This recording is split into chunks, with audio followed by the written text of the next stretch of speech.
নমস্কার। সামনে আমার মায়েদের প্রণাম জানিয়ে আমি আজ গীতা পাঠ শুরু করছি। ওম শ্রী পরমাত্মে নমঃ। শ্রীমদ্ ভগবদ গীতা প্রথম অধ্যায়।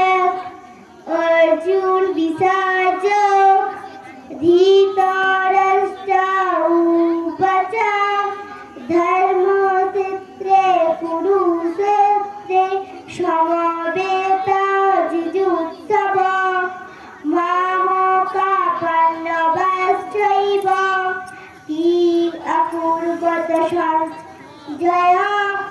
সঞ্জয় উবাচ দিষ্টাতু পাণ্ডবানীকং ভূরং দুর্যোধনস্তদা আচার্য উপসঙ্গম রাজা